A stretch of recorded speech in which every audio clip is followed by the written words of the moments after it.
Hello, we're going to be reading Numbers 25 and Luke 20, Numbers 25 and Luke chapter 20, and welcome to Reading Through God's Word. Numbers 25. Now Israel remained in Acharia Grove, and the people began to commit harlotry with the women of Moab. They invited the people to the sacrifices of their gods, lowercase g, and the people ate and bowed down to their gods, lowercase g. So Israel was joined to Baal of Peor, and the anger of the Lord was aroused against Israel.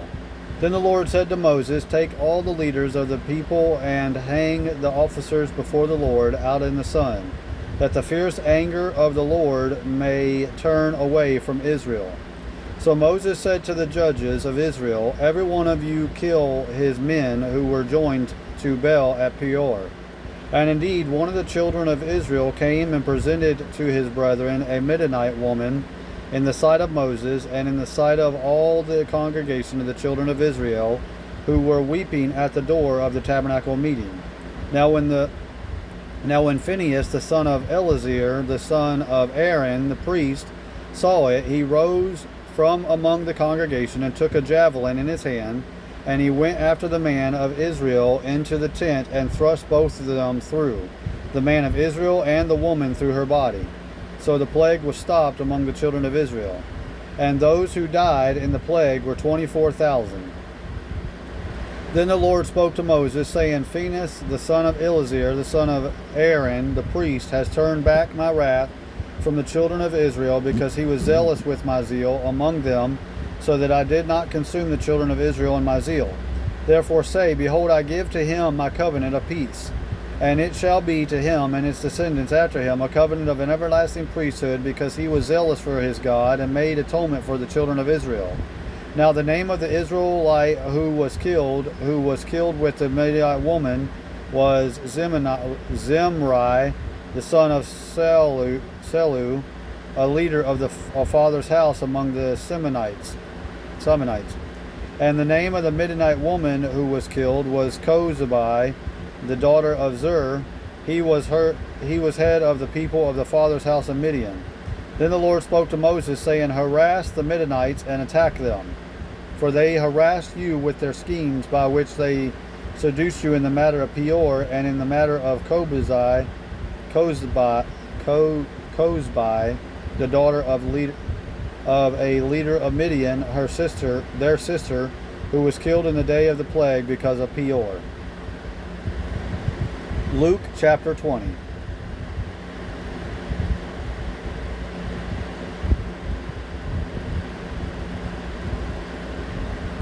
Now it happened on one of those days, as he taught the people in the temple and preached the gospel, that the chief priests and the scribes, together with the elders, confronted him and spoke to him, saying, "Tell us by what authority you are doing these things, or who is he who gave you this authority?" But he answered and said to them, "I also will ask you one thing, and answer me. The baptism of John, was it from heaven or from men?" And they reasoned among themselves, saying, "If we say from heaven, he will say, Why then did you not believe him? But if we say from men, all the people will stone us, for they are persuaded that John was a prophet." So they answered that they did not know where it was from. And Jesus said to them, "Neither will I tell you by what authority I do these things." Then he began to tell the people this parable. A certain man planted a vineyard, leased it to vine-dressers, and went into a far country for a long time. Now at vintage time he sent a servant to the vine-dressers, that they might give him some of the fruit of the vineyard, but the vine-dressers beat him and sent him away empty-handed. Again he sent another servant, and they beat him also, treated him shamefully, and sent him away empty-handed.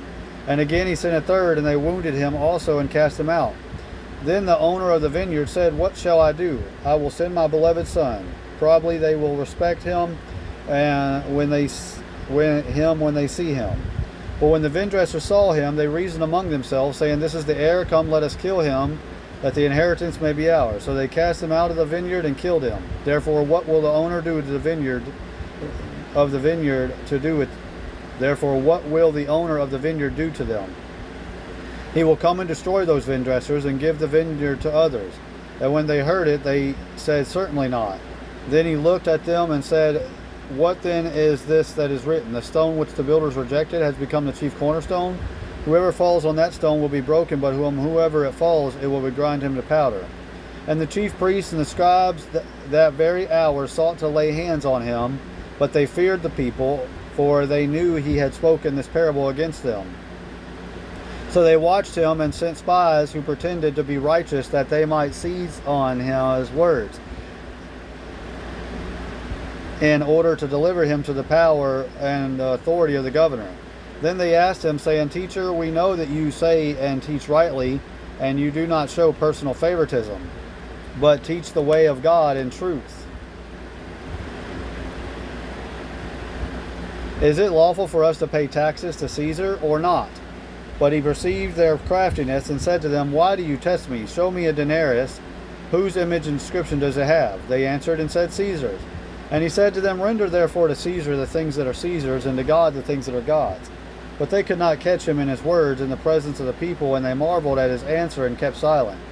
Then some of the Sadducees, who deny that there is a resurrection, came to him and asked him, saying, "Teacher, Moses wrote to us that if a man's brother dies, having a wife, and he dies without children, his brother should take his wife and raise up offspring for his brother." Excuse me. Now there were 7 brothers, and the first took a wife and died without children. The second took her as a wife, and he died with it childless. Then the third took her, and in like manner the 7 also, and they left no children and died. Last of all, the woman died also. Therefore in the resurrection, whose wife does she become? For all 7 had her as wife. Jesus answered and said to them, "The sons of this age marry and are given in marriage.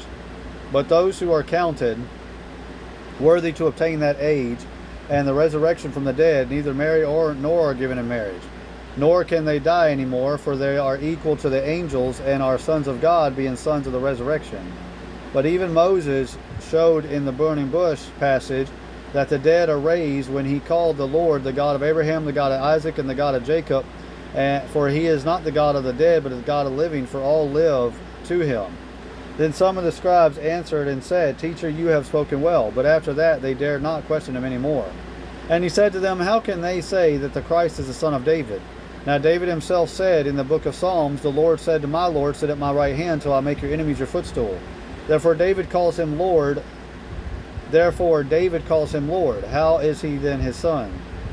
Then, in the hearing of all the people, he said to his disciples, "Beware of the scribes who desire to go around in long robes, love greetings in the marketplaces, the best seats in the synagogues, and the best places at feasts, who devour widows' houses, and for a pretense make long prayers. Those will receive greater condemnation." We just finished reading Numbers chapters 25 and Luke chapter 20. Thank you for joining us in our reading here and reading through God's Word. I hope and pray that you be blessed, stay blessed, and be a blessing, and God bless you. And remember to tell somebody about Jesus and what he continues to do for you. I love you all.